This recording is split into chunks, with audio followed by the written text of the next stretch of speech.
Okay, so let's get this out of the way, shall we? I think we should address the elephant in the room.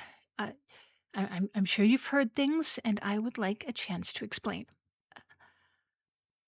Oh, oh yeah. Sorry. That was weird, wasn't it? I didn't mean to be weird. Sometimes I'm weird. I didn't know how to start off this conversation because I mean we've been introduced, but we've never quite met, not face to face, not where you would see my face. I'm Maeve. Uh, your guardian angel? Though, that term is a little bit dated, we prefer the term spiritual companions. Uh, uh, it's, you know, less authoritative, less protective sounding because guardian angel sounds like you're guarding, it sounds like you're it sounds very protective, more protective than it is. I mean, it's not like I'm jumping into oncoming traffic to push you out of the way or anything like that. I'm more of like a shouting, "Hey, watch out," kind of gal. That's more like what we do. Any hoozles. I don't know. I don't want to. I don't want to take up much of your time. I know that a lot of your evening is already being taken up with our mutual acquaintance, which is actually she's the reason why I felt the need to make an appearance. Yeah, I know you've been speaking to a certain woman of the underworld, who has had some things to say about me, and I wanted to speak to you directly. I would like an opportunity to explain myself so that we are all on the same page, and then you can decide for yourself what you think. Um, so I know that you're aware. I know that you're aware that I have been your spiritual companion since the day you were released from the hospital after your little oopsie that left you a little deadish for a teeny weeny little itsy bitsy little head, but that's really nothing to worry about. I mean, honestly, the doctors helped you right up, right? And super easy, barely an inconvenience. And because of that, I was assigned to you, and that is completely normal and nothing for you to worry about. Nothing at all to worry about. Just standard procedure. That is absolutely not in dispute. That is not in dispute. It was just a standard assignment, nothing unusual. Um, as you may recall, uh, the part that comes into question, according to the demon, uh, uh, though keep in mind about demons, they can be misleading even when they're telling the truth. In fact, sometimes especially when they're telling the truth. Um, so anyway, uh, my being assigned to you, wait, that is perfectly normal. Is perfectly normal. We're all we're all in agreement about that. But apparently, some of the things that I have done since then have come under scrutiny. Um, So your secretary, the demon, it has been filing. She's been filing. One of the things she has been filing is a formal letter of complaint against yours truly. Uh, she said that I have been using undue influence, and that is not at all. That is not at all what I actually was doing. I promise I can explain, and I can explain, and I would like to explain if you would let me walk you through it. Thank you. Thank you. All right. So one of the accusations about my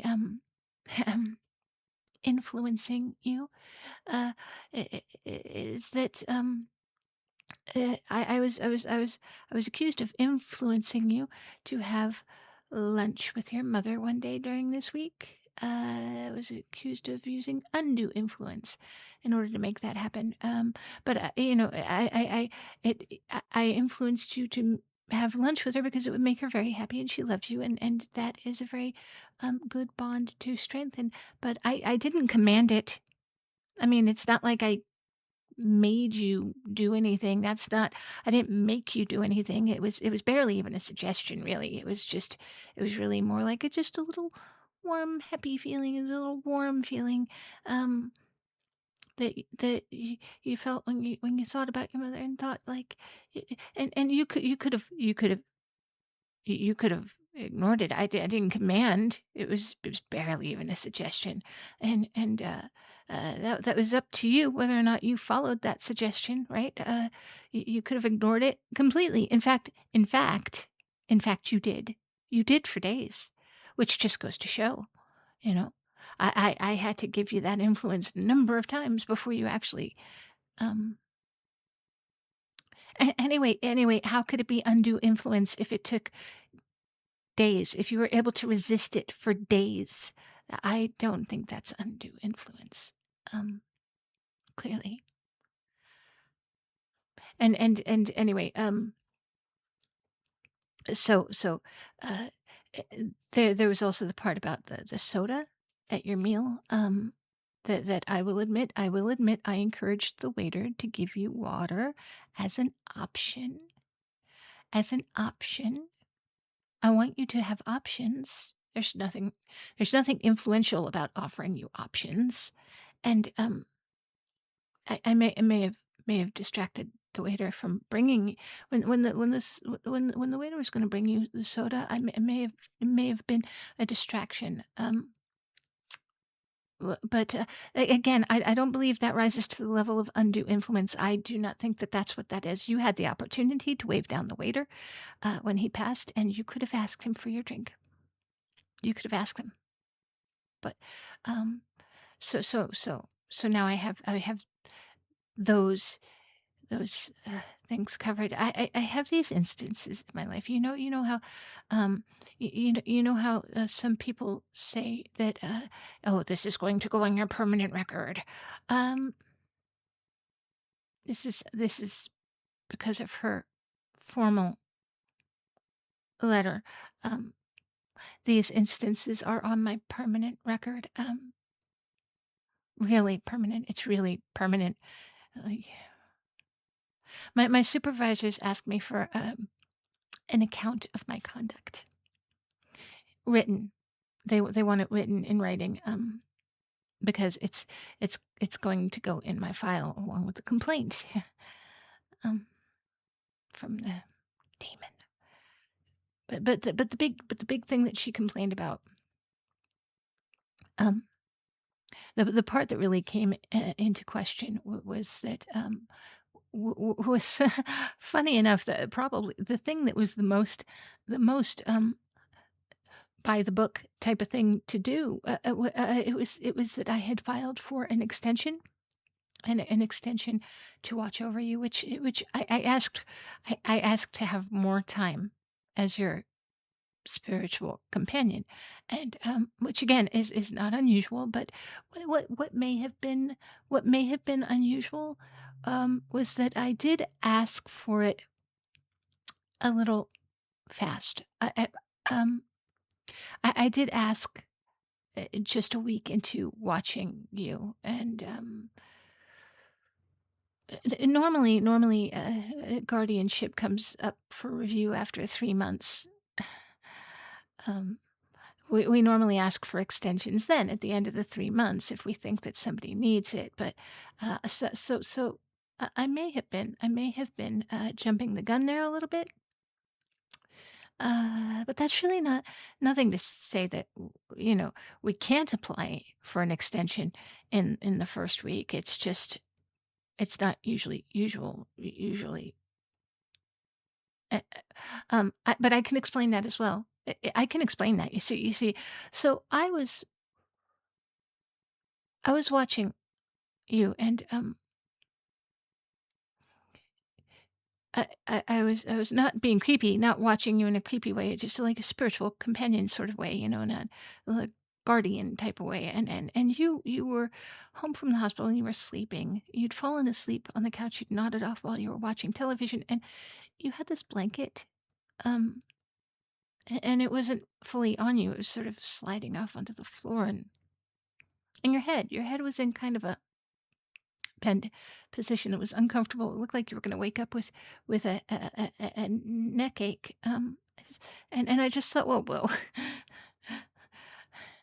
clearly this is somebody who needs somebody to keep an eye on him," and, like, it was very clear to me right then that you needed someone. You needed someone, and I thought, "Well, I'm not gonna let anybody else." I mean, um, that is to say, I mean, I just thought that I was anyway, it doesn't matter. The part that matters is that I put in my request for an extension, and, I said that you were at an elevated risk, um, requiring further observation, which is true, it is true, it is true, it's mostly true. Well, it's partly true anyway. There's some truth to it. Okay, so here's the truth, the truth, the whole truth. I wanna be truthful with you completely, because I think you deserve that. I think you deserve the truth. I think you deserve all good things, honestly. Um, okay, so here's the whole truth that I never used my influence for anything self-serving. That is true. I never did that. I would never do that. I wouldn't do that. That would violate everything I'm meant to do and everything I believe and everything I want for you. And I'm here to protect you. And that is my reason for everything. Everything I do is just to move you towards something that's good for you and nothing else, whether it was your mother, or whether it was the soda, the time you took the stairs instead of the elevator, which is good cardio, and I stand by that. But like I said, it's nothing self-serving. So I've used my influence for you, but eh, well, the part that I didn't was when I applied for the extension. That part was a little um that part was all for me. I can't even pretend that it was anything else. I said that there was that need for the extended over based on, elevated potential for risks to, the subject's behavior. You were the subject, and, I said that your behavior left you exposed to elevated risks, and that was what I wrote in the report, and that was how I made my request for an extension, and that was not entirely but the real truth, the whole truth is I just didn't wanna leave. I just didn't I wanted to still be near you.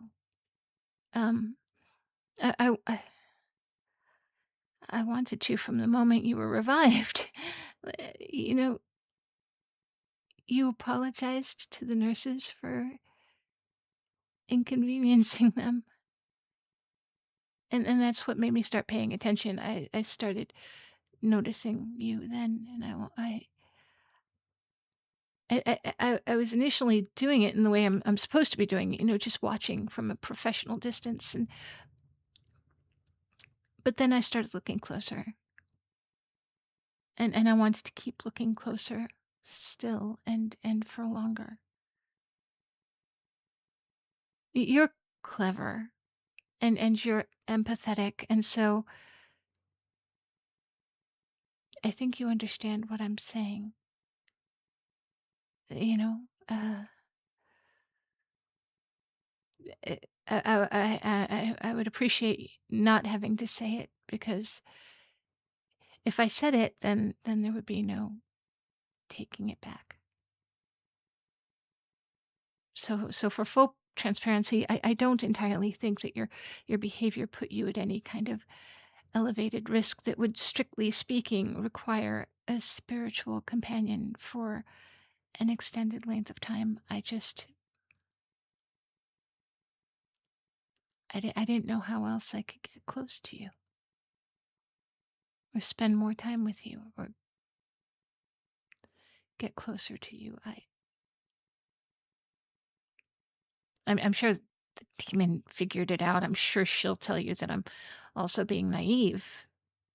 I mean, angels do sometimes do this. You follow your human a little too closely, and we say that it's about being careful, but it's never just about being careful.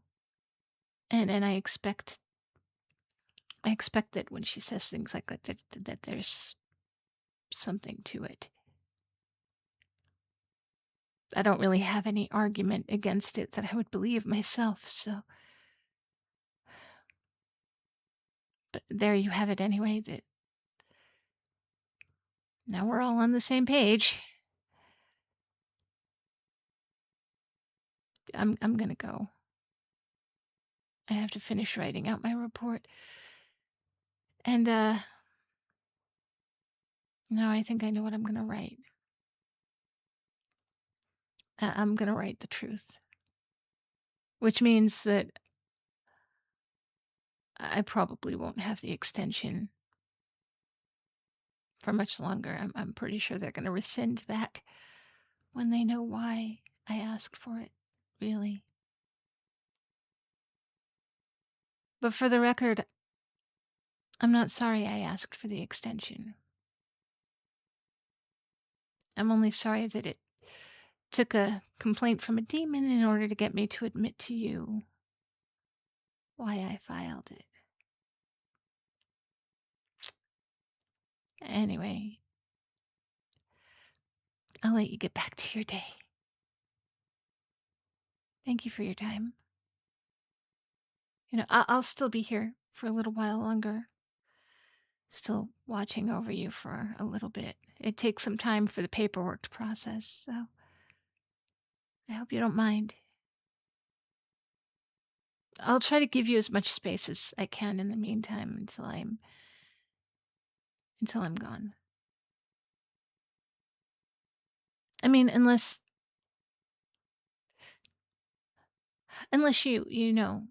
you don't need that much space, unless you are okay with me not giving you space. Unless you're okay with me being closer. Are you?